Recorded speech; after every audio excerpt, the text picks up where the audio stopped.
Also, I really hope that we weren't live when I was still vaguely shouting Tongue Party lyrics. No. Okay, You're good. safe. Well, I was doing that during the break because Tongue Party is amazing, and They you are. should listen to them if you ever have hate in your bones. Yes. Listen to, what is it? It's Tongue Party. Looking for a Painful Death. Yeah, Looking for a Painful Death. One of my favorite releases of 2018. I finally listened to it over Christmas, and yeah, it slaps. It is really heavy. They're like if you know who Mets are, they're a thrashier Mets.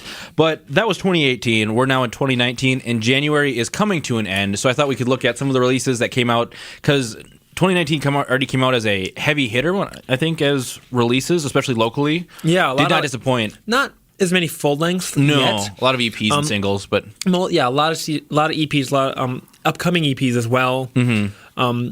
And then EPs that we're anticipating and hoping for based off of just singles. Yeah. Like some of these bands have like released teaser tracks. Some bands we just know when their EP's coming out, even though they haven't announced it. it's true. We're talking about Coldplay. Yeah, Coldplay. Local band Coldplay. Local band Coldplay. Dude, I love Coldplay. Dude, I love Coldplay more. But to kind of start things off, this is a review I released last Thursday. This is the Dirty Junk EP, On Your Knees. This is a follow-up to their debut release, Snot, which you can listen to on Spotify. On Your Knees hasn't made it on there yet, but you can buy it on Bandcamp. They are selling limited edition purple cassettes, which I definitely purchased. It's punk rock. It's, it is. This record, I would say, is definitely their most dynamic release yet. They learned their instruments as they became a band, which is probably the most punk thing you can ever probably do. I always recommend, if you're going to be a punk band, don't know how to play your instrument. You just kind of slap your bass until you invent slap bass. Exactly. And everyone just plays bass. Mm-hmm. And so 4 bassists. Exactly. And so this is a very dynamic. Their first record was like we're going to throw everything at you at once. It's going to be a lot of blast beats, just because I guess that's how you make the most aggressive sounding drums, and we're going to a lot of dissonant chords. This time they definitely they made a collective effort, and by collective I mean the both of them. It's a duo. Took it time to sit down and build rises and falls into songs and make it so they transition into each other very well, and kind of build to this crescendo, which is the title track. This EP, if I didn't mention, is titled On Your Knees. The title the title track serves as the crescendo of this EP. It's the second to last song, and so as you build up, it kind of becomes dissonant and more frantic and more aggressive as it gets to the track, which is a revenge story against an abuser. Oh, heck yeah. Yes, and so this EP, phenomenal. A lot of dissonant guitars. The lyrics tell a story, but also serve as another texture, which is something a lot of, not always, unless they're like super political, punk bands don't really take a lot of time to look at their lyrics often. It's kind of just a afterthought to tell some sort of story that doesn't really mean anything. Yeah, this is kind of something you can scream over some detuned guitars. Yeah, and so this is one of those bands that definitely took the time to think about what they were saying and what they wanted to say. And I felt like On Your Knees is the track itself, not the entire EP. They really worked to score that story. It's less of a words to go with the music, but it's the music to support the words, which was really cool to hear, because it's not something that you always think about. Yeah, usually with a lot of punk releases, you kind of have like, okay, let's slam out 3 chords and then see if we can get like some cool riffs in there and like maybe like a breakdown or something, and just kind of like, it doesn't, even when it is relatively formulaic, like that still, it works well.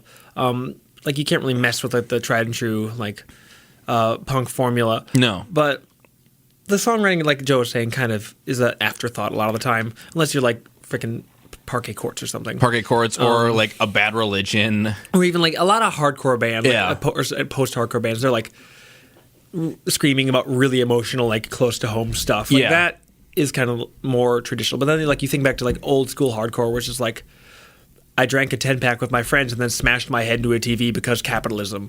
And you're like, that's amazing, but also there's not a whole lot there. Yeah, it's pretty one-dimensional. This release is the band's first release on a label. They drew the attention of Don't Panic Records and Distribution out of Chicago, which puts out a lot of, I would say, Midwestern and very regional releases. I was listening to some of their other... some back catalog, some of their other stuff, and one of the bands that really drew my attention was called Nude Model. It's a very no wave Oh, yeah.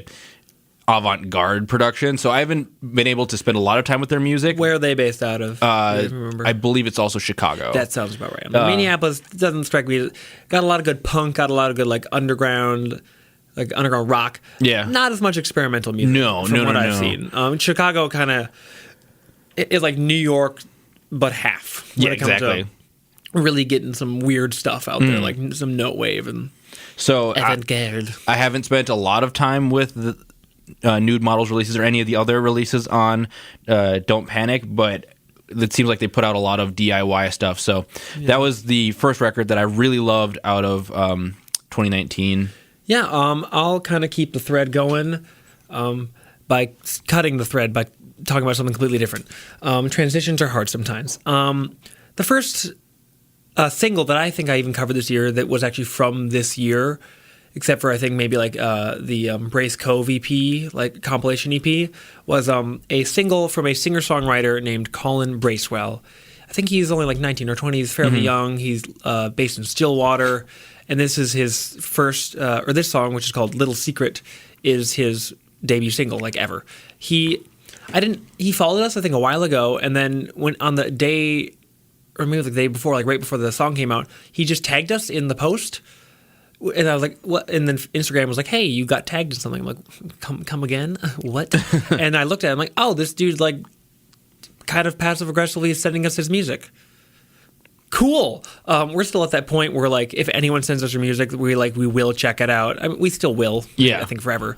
But like it's still kind of the novelty is not worn off. It's still like a really pleasant surprise. You're like, oh, this dude wants us to hear his song. We're getting recognition. And if you want to be covered, don't hesitate in sending us stuff. Just because message us on Facebook, Instagram, our email us. I think is on our social media. But it's earcoffee with 3 E's at gmail.com. And it's on our blog as well. If you go to contact us, that has all of our information. Yeah, or just passive aggressively tag us in posts because we'll find it. Because anyways, both of us work really hard to try and find everything, but it's two people. Sometimes you just say you're going to cover a single and then don't cover it till like 6 months later. Yep. I'm sorry, Milo.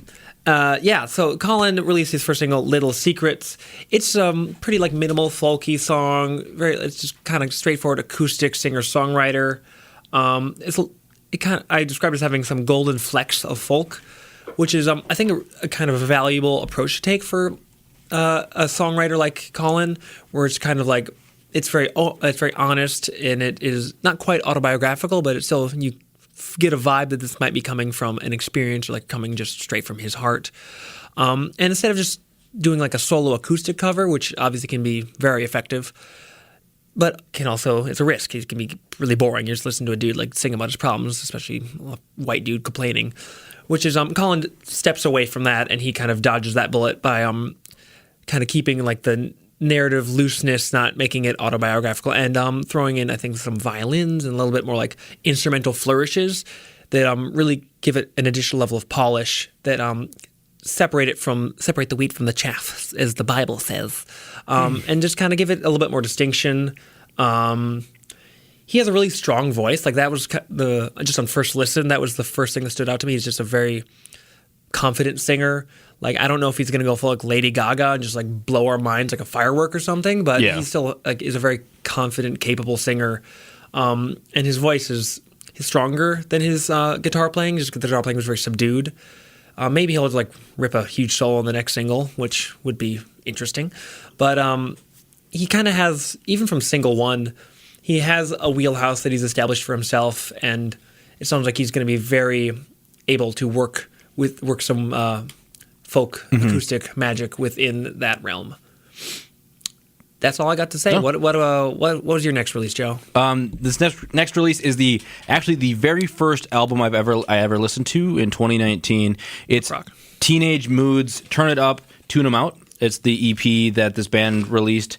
It's I believe it's their first EP since 2016, if I remember correctly, but I'm not quite sure. This band also turned 10 years old as well with this. Not with this release. This was kind of their 10-year anniversary celebration.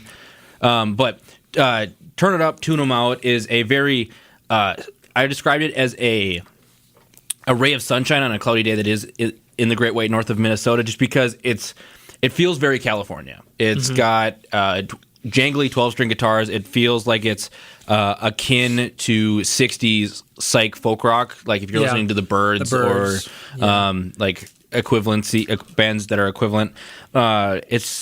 And it borderline on being very sugary sweet without upsetting your stomach to make it really bad. It's not like you just took like Fun Dip to the nose or something. Exactly. Like you had like a chocolate cake and you're like, yum. Exactly. It's something that they mix the falsetto vocals and arpeggiated jangly guitars, and they mix in some grit to make it less of a we're just happy all the time to there's some back off the turtles.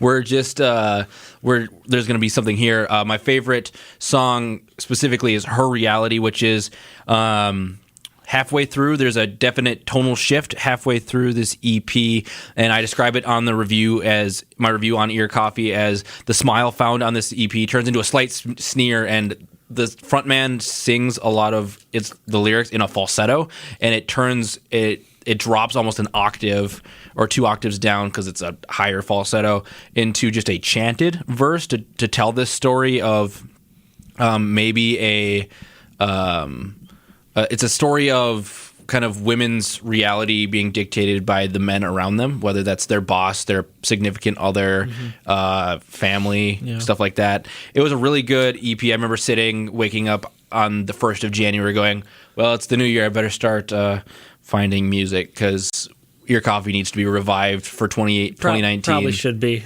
And so this was the first thing that popped up on Bandcamp, and it was a really great introduction into the year. I describe Turn Up, Tune 'Em Out as the perfect pick yourself up and brush the dust off record, just because it's a mixture of just very happy, fun, and light. You can listen to it early in the morning if you're getting ready for work or on your way to work, and you can feel fun, but it's not like everything's great. And if you're not having an everything's great kind of day, it also can fit into that just because of the teeth that are found in some of the tracks. Yeah, it was interesting. I think this is one of the, like a lot of the bands that we cover and a lot of the artists and songs are really fly under the radar, which is part of why we enjoy covering them so much. But like they don't even get coverage from other local blogs or like at least not that I'm seeing. Like some bands are an exception. Like a band we're going to talk about later, the Shrinking Violets, actually got a brief write up on Reviler, which is another kind of I think the Reviler music, site. Yeah, did a thing on this EP as well. Yeah, Reviler I think did something on this. I believe one of their songs was the current song of the day. Yeah, and they were on like a Bandcamp like weekly roundup, which is a much bigger audience than even like the current or Reviler. Because Reviler I only found out about by actively searching for Minnesota like based music blogs, like, sites, and they never got back to me when I asked if I could write for them. So shout out to them. We like cats too, buddies. What was it? I tried to write for Music in Minnesota, and it took them 7 months to get back to me. And I finally just I didn't respond, but I kind of wanted to just send them a photo of a middle finger. Yeah, like that. In general, just don't take 7 months to respond to things. You can turn me down. I was being turned down by job applications left and right. I wouldn't have been upset about that. It was just one of those like, I get everybody on your site is unpaid, but hot dang, dude. Yeah, really. We're going to move on to our next discussion, the last before our break, and that is the latest single from the Clean Tramps. They have kind of been an Ear Coffee favorite. I've covered, I think, almost all of their music, except for maybe their like first single, which came out at the beginning of 2018, because they've released they've kind of ramped up their production schedule lately. Like they've released like 2 songs, or 2 or 3 songs in the last like 2 months, whereas there was like 3 songs over the first like 3 quarters of 2018. Their new song is called Warm Bodies, and it's kind of a mess in the best way. Like it feels like there's like 5 different songs going on, and each like song gets a brief moment to shine. And what makes that kind of interesting is that usually the Clean Tramps previously have operated pretty strictly within their self-approximated wheelhouse of pretty much just doing Arctic Monkey songs from 2006 and maybe a little bit like The Strokes. Yeah. We actually had an interesting discussion. The frontman, or I think is the frontman who operates their Instagram account, messaged me at like 3 a.m. asking why I thought his latest song sounded like The Strokes, which is, I can't think of the name of the song off the top of my head. But it was the song they released before Warm Bodies. He just mentioned me at 3 a.m. like, hey, why do you think this sounds like The Strokes? I'm like, I'm going to listen to the song again and see if I was completely out of my mind or not. And he's like, oh, we actually trying to like emulate the Arctic Monkeys. I'm like, oh yeah, I hear that. And it was like cool discussion at like 3 a.m, dude. I just love how that, because I woke up for work like 3 hours later, or 2 hours later, and I just saw the end of that was just great talk, bro. And I was like, respect. Hey, it was a good time. But like this new song is weird. It's really weird, and like it's not like experimental so much as to say. It's not like going to like be weird to they were trying to listeners, but they did a lot of different things. There's like a little bit like a synth pop stuff. It's kind of kicks off like they almost tease the listener with the beginning of the track sounding pretty standard for the band, and then they like go into a little breakdown where the frontman. Bands need to post like the names of their members, because I can't just be like the frontman forever, and I also don't want to be like, hey, dude, what's your name? I can't remember it off the top of my head, but I do think I know his name. He just kind of really embodies Alex Turner, and that was on my brain because of our discussion, but also it really is like that kind of Marty Bum, like 2000, like Favorite Worst Nightmare level where he's just spitting lyrics, like not rapping, but just there's a lot to say. And then there's a synth part that sounds like Owl City. It literally sounds like they did Fireflies. It just kind of comes in, and you're like, oh, this is weird. And that goes away, and then there's another like really heavy chorus, and there's like a guitar solo that sounds like a sunset. Like it sounds like the beach casino level from Mario Sunshine a little bit. Like I was getting so many weird conflicting vibes from this song, and somehow it works. That like it doesn't fully tear itself apart. It's like the Mongolian torture where they have 4 horses and each limb is like tied to a horse and they just like run in four different directions. Draw and quarter, yeah. It doesn't like quite feel like that, but it feels like they kind of like get to the point where like it tingles and you're kind of like, stop it. But like they don't like rip your limbs off. No. That was I like the song. That metaphor probably made it sound like I don't like the song, but I do like the song. It's a lot of ideas being crammed together in the best possible outcome, with the best possible outcome in my opinion. Yeah, it's like, I know a lot of criticism around the recent, like, Yves Tumor album was talking about, like, how it's a weird mixture of, like, 90s alt-rock and, like, completely experimental music, and, like, and then there's, like, an R&B song on there. It's just, like, music that is able to work within so many different genres across an album or even within a song, which I would argue is more difficult, is kind of just a testament to the minds behind the songs and, like, their willingness to kind of go out on a limb and just to try different ideas. And more than anything, this song "Warm Bodies" gets me excited for a hopefully forthcoming full-length EP. Something they've released enough songs to be an EP, and if they just repackage all those songs as an EP, I'm going to be pissed. So just release an album or something, guys. But it really gets me excited to see the variety of ideas they are capable of, and that hopefully they'll like try out on a longer, more like full-length kind of a coliseum almost. Like they're just kind of in the middle freaking out and fighting, but then there's like a bunch of different types of armor. I'm going to stop talking. These metaphors are getting bad. I think that means it's time for a break. Anyway. Well, welcome back to the worst radio show you've ever heard. No. No, I wouldn't say that. Well, what's the worst one? I know Nerd FM was on here for a little bit. But that had Carter screaming a lot. That's true. And also Logan. That's true. Yeah, I'm sorry for that brief aside. That was pointless. We're going to jump. Oh, there's still chip in my throat. Continue our discussion on our favorite local releases from January. I was going to get there. Back off. You kick us off with your third pick of the month. Yes. So my third pick is it's not an official release, so I don't know how to categorize it, but I covered this on Friday. Harper's Jar released a live video for a single from a forthcoming full length, their first full length after releasing 2 EPs over the last 3 years. The song is titled "Dandy Golden Blue." It was the Blue Golden Dandy. Blue Golden Dandy. Wow, I wrote it wrong in my notebook, but I wrote it right there.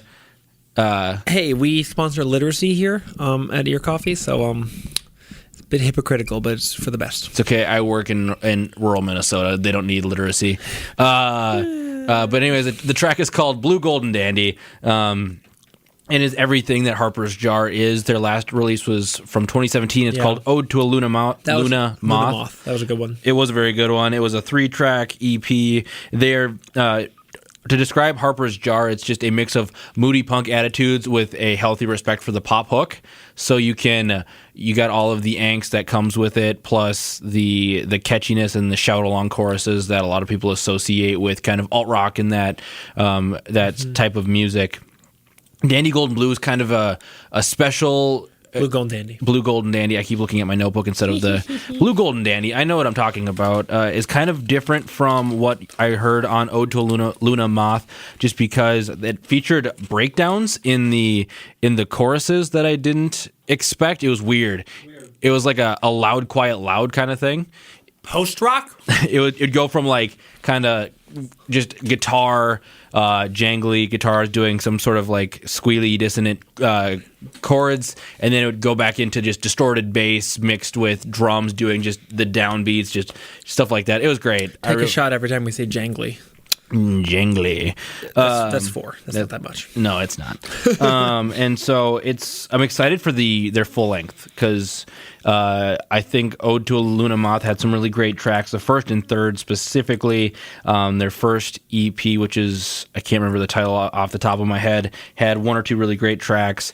And so this one, again, this isn't an official release. It was a live video that was shot at their most recent show at the 7th Street Entry. Yeah, that's an interesting approach to kind of debuting debuting the idea of a new record. Bands have been doing that lately. Or they release like an edited version of a single or something, or like a live mix or something to kind of get people hyped for the new album instead of just releasing the regular single. Where like whether they've just not recorded it yet or they're trying something different, that's up to them. It's interesting because usually it's like the band releases a couple albums, and unless you're Last Import, then you release the live album. But they just were like, what if we just released a poorly mixed live album to get hyped for nothing? They didn't even release it in advance of their full-length record, their debut full-length. Came out yesterday. No, Friday. Which is coming out this Friday. This Friday. The single came out recently. The single was dropped on Bandcamp yesterday, but it hasn't been like announced on any of their stuff. Tonight on the local show I just saw on Facebook, the local show on The Current, from 6 to 8 p.m. they'll be officially debuting the single. You can find it, but it's not been promoted yet. I wonder because I saw like their announced hype for the album announcement, but they hadn't mentioned the single, and you mentioned that there was a single. Because I got an email. I got an email last night randomly at like 8 p.m. and I was like, this is new. Wait, they just sent you the single? No. Like Bandcamp. Or from Bandcamp. Bandcamp, when you follow an artist, it'll email you when new stuff gets dropped. Dang it, I was like, they're emailing you stuff? Oh my gosh. I wish. They're debuting stuff on The Current and emailing us stuff? Such disparity. That was a choice. Like a Muppet? We can talk about it later. Okay. Anyways. So, yeah, that's it. It was released... The video was released through Harper's Jar. Yes. Back to them. The single was released through SWA Media Productions, which is this dude who covers a lot of the underground... bands like like the house venue that's specifically surrounding like the Paper House and the artists who play at the Paper House. We covered a couple of their. They did this series called Ask a Punk, which was kind of these decline of Western civilization style interviews put together in a 5 or 6 part mini documentary that was released on YouTube. So you can find it on the SWA YouTube page, and it's on Harper's Jar's Facebook page, and they promoted the single, so it's constantly, if you search them once, it's going to pop up in your Facebook feed for the next like 8 days. So yeah, hopefully we'll hear more new stuff, maybe properly recorded this time in the future. And I'm hoping to get them on the podcast at some point because they'd be really cool to talk to. A lot of the bands or artists we've mentioned here would be ideal podcast listeners and hosts or interview subjects, I should say. Hit us up, yo. Otherwise, we'll hit you up first. Because not only is Harper's Jar, not only do they release some really great music. They are key. They run. I believe it's them who run it specifically or live there primarily. Run a venue that is very great in curating the underground music scene that's going on in Minneapolis and St. Paul. What's the name of the venue? Paper House. Oh, it is the Paper House. Yeah. Okay, I was like, huh, what's that gonna? Oh, is this a paper house? No. Oh, it is. I'm just stupid. Anyways, I'm going to distract from my stupidity by talking more about songs. Today, I released an article of a song that came out a couple days ago. It was the debut single from the Minneapolis kind of garage pop, power punk, throwing around genre tag words left and right, band, The Shrinking Violets, and the song is called Holding You Back. It's not available anywhere to stream or like to listen other than they have a really interesting YouTube video. Which I thought was an interesting choice. Yeah, like a couple bands have done that, but usually they at least like have it on Bandcamp. Like Yeah. that Milo, it's not on Spotify or anything. His latest single isn't their latest single isn't on Spotify or anything. It's just on Bandcamp. But then they released the video like a month afterwards, and that makes a little bit more sense. Like get it on streaming services. Like that's just it's not a lot, but it's still like more attention, more money. But instead, the band just decided to do their video alone, and it is a mixture of some like green screen psychedelia of like the band members like playing the song and overlaying with each other, and then the band and their friends bowling. Which the bassist from Gully Boys. All three of them are in. Are they? No, the because I definitely saw Nat. The bassist and the front woman is in it as well. She like randomly gets cut to, and I think Jeremy Warden from Double Grave is randomly in it. Yeah, Reviler mentioned that, I think, in their little write-up, which I saw when I went to the band's Facebook page, and I was a little offended that they got to it first, especially since the band did send us their single, which we are extremely. I'm grateful for. I know Joe's grateful for. Yeah. But I've also been in literally a different state up until yesterday, so I wasn't able to get the coverage out on Thursday. So back off, Reviler.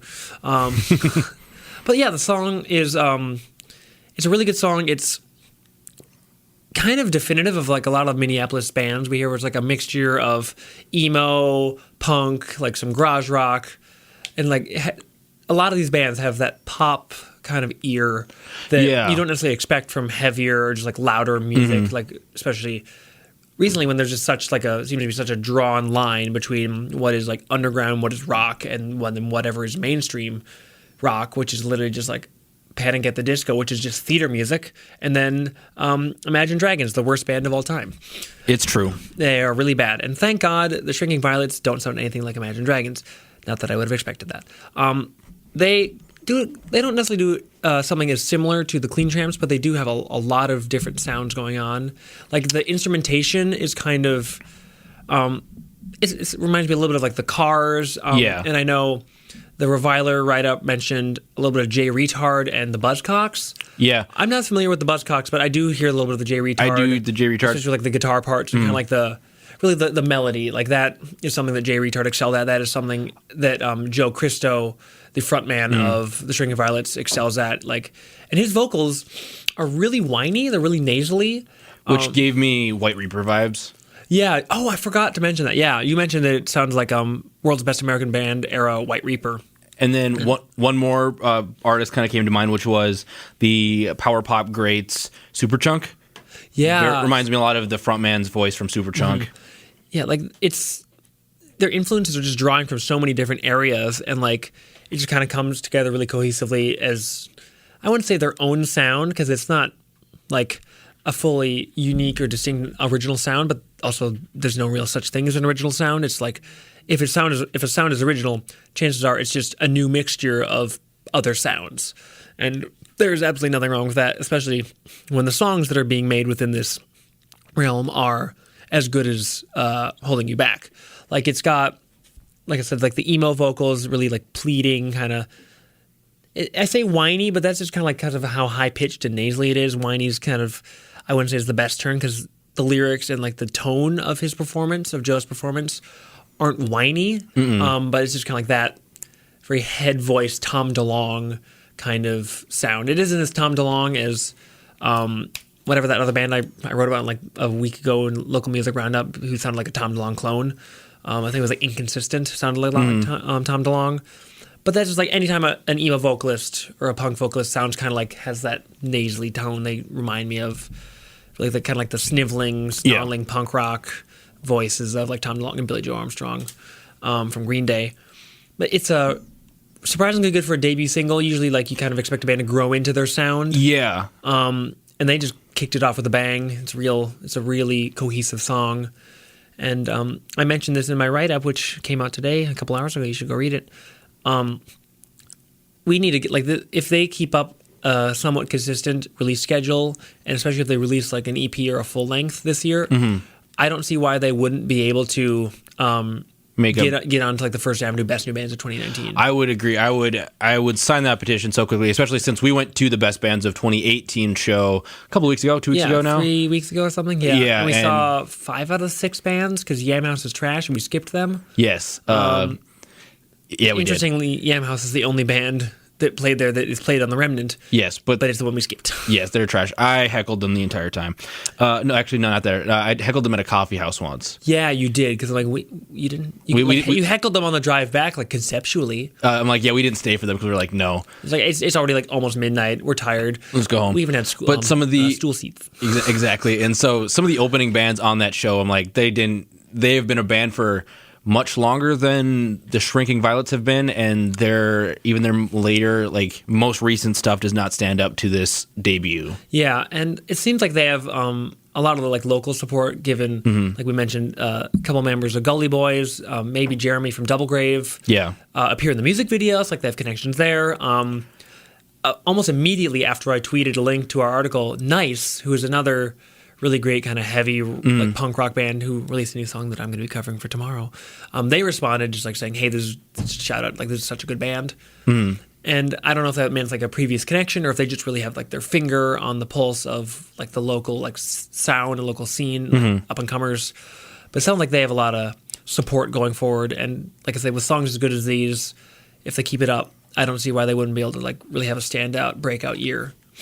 Yeah, there was one thing in your write-up that I have a slight contention with. Oh. And that was why that thing I texted you randomly. You named them what would you name them? Did I actually say that? You did. It was like one of the last lines in your write-up was, they are the face of punk music in Minneapolis. Well, I think like just because like how they embody the overall... the band establishes itself at the forefront of the Twin City... if you want to listen to me have a stroke, tune in every week. They establish themselves at the forefront of the Twin Cities punk scene. I would disagree with your assertion there. Being at the forefront just means like they really came out of the gate with a song and a sound that's emblematic of a lot of what's going on with other bands, larger and smaller, in the scene. And they just kind of like, and then the quality of the song and the songwriting sets it apart a little bit from that. I wouldn't say like they're the face, because that would be definitely something worth contention, given that it's literally their first song. Yeah. And I hope that no one else misinterprets it that way, because I just feel like they, kind of like we were just discussing, like if they keep it up, they can really establish themselves and like get to like a First Avenue level venue and like start playing shows like that, because of how well they represent, I think, a lot of like the scene in general. I think the forefront, I think it would take a second single or a follow-up release of some sort of some substance. And I don't mean like their first single wasn't of substance. I mean like an EP or something to really cement that point. Just because one single, you can have one good single and not follow it up with like it'd be a flash in the pan. And I agree with that. You're absolutely correct. Hopefully that doesn't happen. And if it does, I don't hope it happens. I hope it doesn't happen either. I want them to. I want to say I don't expect them to, but again, we have no evidence of this first song. That's not really indicative of anything other than the quality of the song itself. And if their next single or if their first full length, regardless of whether it includes Holding You Back, is a little bit of a disappointment, then I will be doubly disappointed, because I do, just based off this one song, have a lot of hope. Me too. For them. And I'm not saying that as a hater of the band. I really loved this sound. As someone who loves everything garagey and power pop, I also don't think they're punk in the best way possible. Like, I wouldn't consider... Elaborate. I wouldn't consider... Later, like as someone who loves White Reaper, I wouldn't consider world's best American band White Reaper punk. I would consider it a garage rock or a power pop. Like it's a cousin. Yeah, and that's why I think it shouldn't be considered a forefront of punk music in Twin Cities, because I think what calls itself punk here in the Twin Cities is much heavier and much more hardcore based. I tend to use punk. I probably throw it around a bit more loosely than you do, just in general. Like like punk is like you kind of said. If indeed, like this sound is more of a cousin, and I wouldn't consider I called Teenage Moods punk, and I wouldn't consider them as much of a punk band either. They're a punk akin. Yeah, exactly. That is true. But I'd like kind of throw punk around as like if it has like garage rock, emo, a lot of like really kind of like intense guitar based sounds. Like, yes, I wouldn't call like the Clean Tramps are much less punk. Yes. Than even the Shrinking Violets, which are significantly less punk than like Nice or Harper's Jar or even like Gully Boys. Yeah. Those guys have a lot more like especially Scrunchies. Scrunchies definitely totally punk through and through. I just kind of use it as like not as a buzzword. That sounds like a negative connotation. It's an easy descriptor. It's an easy descriptor, yeah. When you say punk, everybody knows what you mean. Mm-hmm. And then I guess kind of my unwitting formula is I describe it as punk to kind of get people like in the right ballpark mentally, and then like use the rest of my words, the rest of my write up to kind of codify and narrow down what I think they sound like and why I think that's good. And then, of course, you could just listen to the bloody song. Like, that'll give you your opinion. If you don't think it's punk, fight me. You'll probably win. And you also are very entitled to your own opinion. Yes. As an individual on this planet. You want to talk about the next song, so I stopped like having strokes. But we've been discussing our favorite releases of January, and we're hoping to make this a regular thing just because we kind of talk about, at the end of every year so far, all 2 times, we talk about our favorite releases that came out, but there's no way you can fit all of them into one. 2 years ago, it was the only local release we really talked about was Calvin Heights. Calvin Heights, yeah. Did we talk about... No, we didn't talk about... I thought maybe Remo Drive made it in there. Oh, yes, we did. Yeah. I forgot about them completely because they have been quiet for a hot minute. But they're recording a thing. Maybe, yeah. They fired their drummer, signed to Epitaph, released pop music, the pop music EP, and now have been quiet. Actually, they've been touring a ton. Well, they've been touring a ton since like they've not taken like a break from touring since they released Greatest Hits. I know the guitarist Eric? Yeah, has been a producer. He produces a lot. Produces a lot of really great Minneapolis bands, specifically Comp, which was Heart to Gold's full length from last year. Right, he did produce that. Yeah, I don't know what else he's produced recently. I know he produced the Inconsistent EP I wrote about a week or so ago, and that came out like at the same time as like I think within like 2 weeks of Greatest Hits. Mm-hmm. And he's done like some producing before that. But yeah, I don't know what else he's done since Heart to Gold. But I always see his name pop up somewhere. So. Yeah, on like Minneapolis, like emo punk kind of releases. Yeah. But do you want to talk about your last? I have 2 technically. You have 2? Oh. I don't have a ton to say on both of them, but in the best way possible. Hit me with your best shot. So I want to talk about the Little Lizard release that came out. Yeah, we were going to talk about that this morning. I woke up after my sister turned 21 today, so we were having a little celebration for her last night and this morning at midnight into the morning. And so I woke up this morning at like 8 o'clock, and I saw Little Lizard had posted something.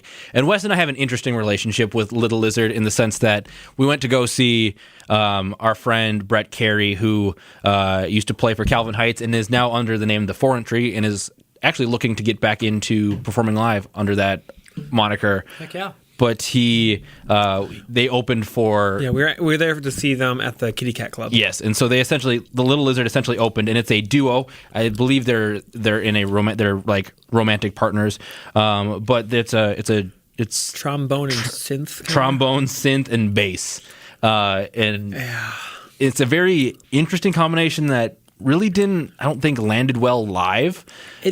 Maybe not. We weren't necessarily engaged. I will mention that we were out on the porch. We were sitting on the porch. Out. I was drinking coffee because I think that's funny to drink coffee at bars. That is pretty funny. That should be the basis of your new stand-up career. Yes. So we weren't necessarily giving them our full attention, but also it was super loud, and we didn't want to be standing inside getting blasted in the face by a trombone. Yes. Before we were about to get our ears blasted by some like shoegazy like experimental rock. Exactly. And so they released their second full length since 2014, 2015. It's not even a long full length. I feel like it could have been like a 9 average. Tracks, 22 minutes, I believe. Yeah. You told me to listen to like Joe texted me this morning saying, "Hey, let's talk about like the Little Lizard album on the show. Just listen to like 2 or 3 songs, you get an idea of like the overall like aesthetic of the album. And he's right. It only takes about 2 to 3 songs to really kind of know what you're getting into. But it's so short and inconsequential. I just kind of forgot that it was even playing. I'm like, oh, listen to the whole thing. It's an instrumental album. It's there isn't a lot of trombone on it. It's like the trombone makes like songs. 3 appearances or something. And there's a song that like samples like zoo animals. Yes. That was weird. That caught me off guard. I'm like, are they sampling zoo animals? What the heck? My favorite is the first track, Greetings, is just literally a greeting to the listener. It's just the bassist / sample, the person who runs samples. It's just her voice saying hello in various languages for 2 minutes and 15 seconds to be very specific. So the album is titled Premium Vanilla. It came out today. You can get it on cassette. I don't know if it's through a label. Through a label, or if it's self-released. I feel like it's self-released. I think it's self-released as well. But I can't be for sure. And it's something I really actually enjoyed it. It's quite a fun album to listen to. Yeah. It's not something you'd sit down and put your headphones on and like dig into. But it's something that when I was sitting at my desk in my room, scratching my kitty and getting ready for the show today, it was fun to put on. It's a very quirky foray into funk, electro funk, dub music. Yeah, it's kind of like almost like a twee aesthetic, where like it's. Like it's just very loose and very whimsical, and kind of like there's no consequence to it. Like I said that before, where it's just like they're making music for the sake of making music. They're not trying to like say anything. They're not trying to like tell a story or anything. They're just kind of like, hey, we like making music together. We know how to make it with these sounds. These made these songs with those sounds, and do some freaking trombone, man. And it's just. Interesting. It's an interesting listen. I think you liked it more than I did. Yeah, and I think it was 2 tracks too long. By the 7th track, I was like, I rolled 22 minutes too long. Exactly, which is weird to say. Like by the 7th track, I kind of rolled my eyes and was like, we could have ended it. Or by the time we hit track 8, I was like, we could have ended it at track 7. I feel like with such a just kind of strict, like consistent sound across the board, like it would have been better served as an EP. Yeah, maybe doing like 6 of the best songs, and then have like.